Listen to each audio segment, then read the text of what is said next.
mother was a professional cake decorator. The job came to her by circumstance through my father, who started as a baker and then landed a job as a bakery specialist for Super Value grocery stores, which, if you don't know, is a Midwestern chain of grocery stores, or at least it was. In 1985, our family had just moved from Minneapolis, Minnesota to Dayton, Ohio. One of my father's connections was looking for a cake decorator for a local family-owned grocery store called Stump's.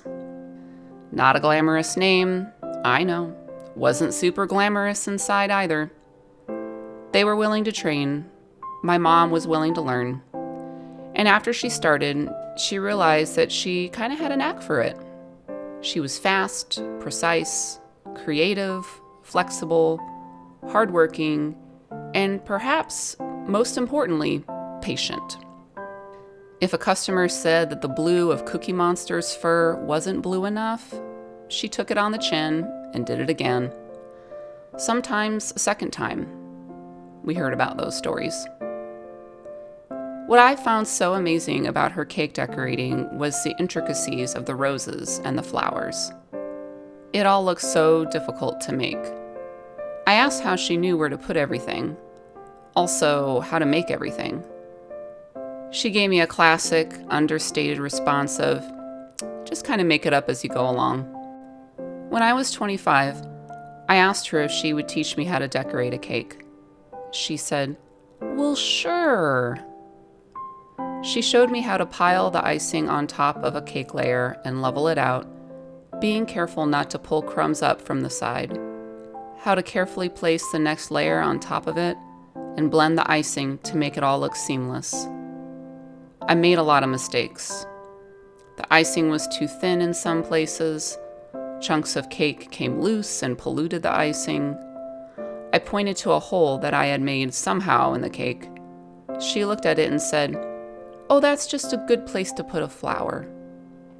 She took a tiny, flat metal flower nail and spun it in her fingers as her hands moved swiftly and without any hesitation, creating a flawless rose. She placed it on top of the hole that I had made. I think that is the greatest legacy that my mom left me. A fully lived through life of what it looks like to turn the holes into something beautiful. This is what I tell my daughter. I miss my mom. I miss her grandmother every day. The hole she leaves behind in our lives is real. But the stories that we tell about her are like the roses that we place on a cake. Their beauty is even more pronounced because they grew out of the holes in our lives. They remind us that the best parts of life are the times when we just kind of make it up as we go along.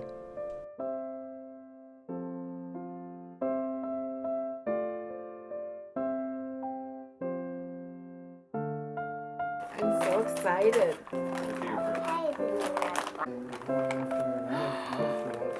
Wow! Look, How perfect! What is this one? it's a coloring book for you to color. Are you sure?